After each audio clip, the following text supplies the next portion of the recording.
What's up, we're InnerPartySystem, and you're watching the Kerrang podcast.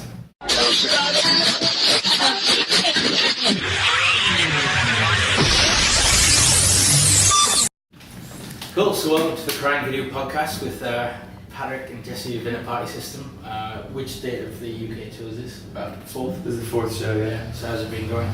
Great. Yeah. It's good. It's fun.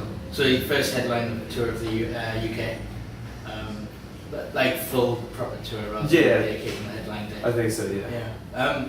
Did you find that the Project Revolution show in Old Kings was kind of a turning point here? Of people who come up to you and said that you kind of saw you there? Definitely. I think we both had people come up to us and we're like, yeah, we saw you at the Milton Keynes Bowl, and now we're here. So it's great. Because the first show you played here was Dublin Castle, just up the road in Camden. Mm-hmm. Oh yeah. And it's quite a jump to play in what essentially is a massive field. Yes. Yeah. In New Town. Yeah. How did you deal with nerves? Was that the biggest show you've ever done? In my entire life, yeah. Yeah. It was insane.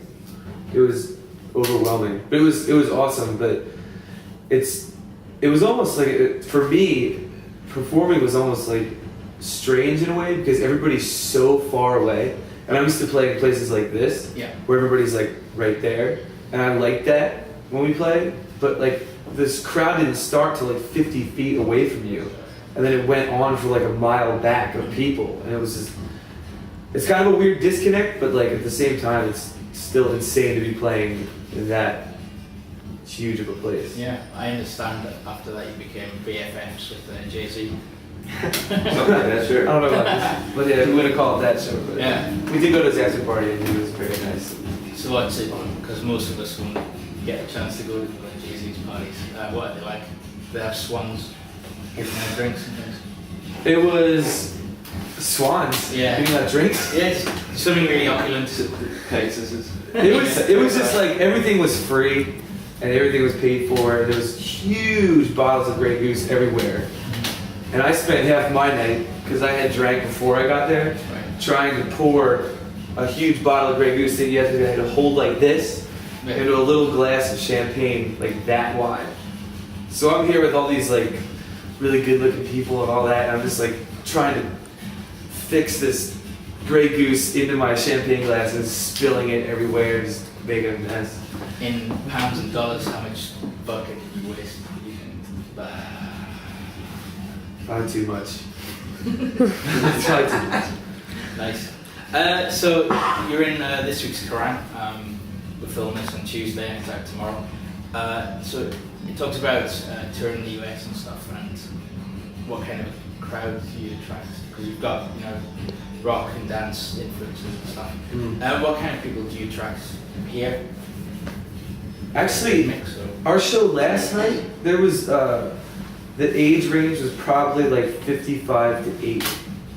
It's just people all over the board, people that just genuinely like music, I guess. Like there's not really a set scene that we have or whatever. We just kind of like try to play music. Yeah. And just whoever likes it, and there's people all across the board, like dressed different types of ways, which is cool. And it's cool to like see all those types of people in one room enjoying the same thing and there for the same reason. So I actually forgot what the question was. No, it's just like, do you have like, what kind of crowds do you attract in the UK? Is it like, sort of the mix of rock fans and dance fans, or do you find that like say the US, does that have more, are people more open-minded here than the US? Oh my god, yeah. Yeah. That's not even a question. Easily. Because like in the US, like it's not everywhere, but like sometimes people worry more about what the person next to them is wearing and is it cool to like this or whatever. But people here from what I've gotten from here, is people here genuinely just enjoy music and enjoy going to shows and just having a good time. And they're not worried about like the peripherals of all that. So I'm still forgetting the question. Like, did I answer that one too? Yeah, you've answered the next three. Am I answering anything? Oh yeah, it's all good. I want to know how much Grey Goose you spilled. You were part of the band when it was called The Takeover? Yeah, he was too. Yeah. So is that more rock than dance influenced or? I mean, I don't know. I mean, when it was the takeover, it was mostly like he had written most of the EP in his bedroom, and then I guess when InnerPartySystem, when we changed our name, I guess you could say it was more of a joint effort between all of us, Chris and Jared. Let's just have a good time over there. She's definitely paying the camera over there.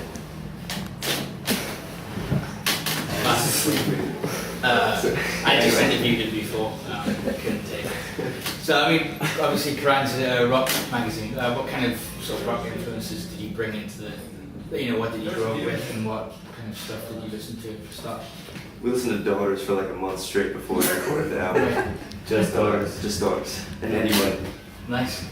So when you say InnerPartySystem, InnerPartySystem is Daughters and Eddie Money. It's that nice fine line between the two. Yeah. So I think that's what the UK's been crying out for. The perfect mix of those We two need a new bands. Eddie Money and a new Daughters. So what English bands did you grow up listening to? I grew up listening to groups like Underworld, Prodigy, Chemical Brothers, like that sort of thing. Yeah. Not necessarily a lot of rock in that, like, it's always excelled for me in the electronic area from this country, and I just think those groups are amazing. Like that, I got to see Underworld at Wireless Festival. It was unbelievable. So that's mostly my sort of influence from that. Not really any rock stuff, but like mostly electronic stuff. Cool. They've been around forever too. Yeah. So it's good. I think they're right. I think they started out as acoustic groups and then computers were invented. Is that right? Yeah, they're that old. I would love to hear some of the early stuff.